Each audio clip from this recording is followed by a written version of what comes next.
Hamba Allah Subhanahu wa Ta'ala senantiasa memiliki potensi untuk menjadi manusia yang takabur. Namun ada tingkat ketakaburan dan tingkat kecongkakan, tingkat kesombongan yang a'la darajatan, yang tertinggi derajatnya adalah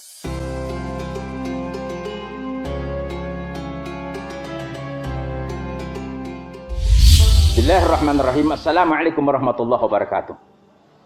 Alhamdulillah. Wassalatu wassalamu ala Rasulillah wa ala alihi wa ashabihi wa man amma ba'd. Saudaraku yang dirahmati Allah Subhanahu wa taala. Allama Rasulullah sallallahu alaihi wasallam iyana ta'limatihi li naili sa'adati dunyawiyah wal ukhrawiyah. Baginda Rasulullah sallallahu alaihi wasallam telah mengajari kepada kita tentang berbagai macam ajarannya dalam rangka untuk kita dapatkan kebahagiaan dunia dan akhirat. Min ta'limati, dari apa yang diajarkan oleh baginda Rasulullah sallallahu alaihi wasallam, la yajuzu lana milku takabbur, tidak boleh kita memiliki sifat sombong, sifat congkak, sifat takabur. Apa yang dikatakan dengan takabur? Rasulullah SAW dalam hadis mengatakan, radul haq wa ghamtun nas. Radul haq, menolak kebenaran, wa ghamtun nas, dan menyepelekan kepada manusia. Maka kita sebagai umatnya, jangan sampai kita memiliki dua sifat ini. Ketika muncul kebenaran dari Allah Subhanahu wa taala, bertentangan pun dengan hawa nafsu kita, tanggalkan, tundukkan hawa nafsu itu. Supaya apa? Allah suka, Allah ridho, Allah cinta. Saudaraku yang dirahmati oleh Allah Subhanahu wa taala. Yang kedua adalah waghamtun nas, menganggap sepele kepada manusia. Ini bukan merupakan ajaran Rasulullah sallallahu alaihi wasallam. Artinya apa? Setiap orang yang menolak kebenaran dari Allah Subhanahu wa taala, gampang menyepelekan orang lain. Ini jelas manusia yang tidak tahu diri, manusia yang sombong, manusia yang takabur. Allah Subhanahu wa taala tidak suka dengan sifat ini. Sehingga baginda Rasulullah SAW mengatakan tentang takabur tersebut, bagaimana kita harus bersikap mengenai takabur. Rasulullah dalam hadis mengatakan, ijtanibul kibra fa innal 'abda la yazalu yatakabbar hatta yaqula Allah ta'ala li malaikati uktubu 'abdi hadza fil jabbari.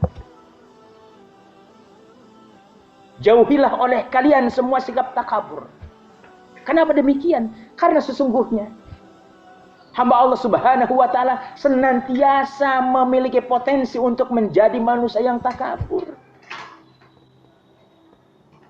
Lalu apa yang dikatakan oleh Allah Subhanahu wa taala melalui hadis Rasulullah SAW? Uktubu 'abdi hadzal fil jabbarin. Catatlah hambaku ini termasuk orang-orang yang sombong dan orang-orang yang takabur. Saudaraku yang dirahmati Allah Subhanahu wa taala. Namun ada tingkat ketakaburan dan tingkat kecongkakan, tingkat kesombongan yang a'la darajatan, yang tertinggi derajatnya adalah dengan tidak mau menerapkan hukum Allah Subhanahu wa taala. Itulah hakikinya sebagai yang menolak kebenaran sebenar-benarnya. Kenapa demikian? Ya Allah Subhanahu wa ta'ala yang selayaknya kita taati. Allah Subhanahu wa ta'ala yang selayaknya kita ikuti karena Dia telah memberikan banyak kebaikan, banyak kenikmatan. Kenikmatan nafas saja. Jika Allah memerintahkan kita untuk membayar satu kali nafas 10.000, berapa nominal yang harus kita sediakan untuk membayar itu? Apalagi kalau diakumulasi kenikmatan dari sejak kita diciptakan di kandungan ibu kita masing-masing sampai kemudian terlahir dan hingga saat ini. Jika Allah Subhanahu wa taala meminta kita untuk membayar secara finansial, maka siapapun manusia tidak akan mampu untuk membayarnya. Betapa dahsyatnya. Sekarang kalau kita menyadari betapa dahsyatnya banyak kenikmatan yang Allah Subhanahu wa taala berikan, sudah. Yang harus kita lakukan adalah ketaatan yang sempurna. Salah satu di antara ketaatan yang harus kita lakukan adalah bahwa kita tidak boleh memiliki sifat sombong dan takabur. Dan tidak boleh setiap kita setiap umat Islam yang berani untuk menolak hukum Allah Subhanahu wa taala. Ketika terjadi penolakan terhadap hukum Allah Subhanahu wa taala, sudah pasti Allah akan murka. Kalau Allah Subhanahu wa taala sudah murka, pasti orang tersebut dalam kehidupan tidak akan mendapatkan kenyamanan. Karena apa? Karena semakin dekat, semakin rasa tenang hati terjadi, semakin jauh, maka akan semakin terjadi berbagai macam kegelisahan-kegelisahan yang tanpa akan pernah berakhir dan bersudah. Jangan sampai kita memiliki sifat kesombongan dan ketakaburan. Jangan sampai lisan kita mudah untuk mengatakan, memang keluarga kamu keluarga miskin. Semua orang pun tahu.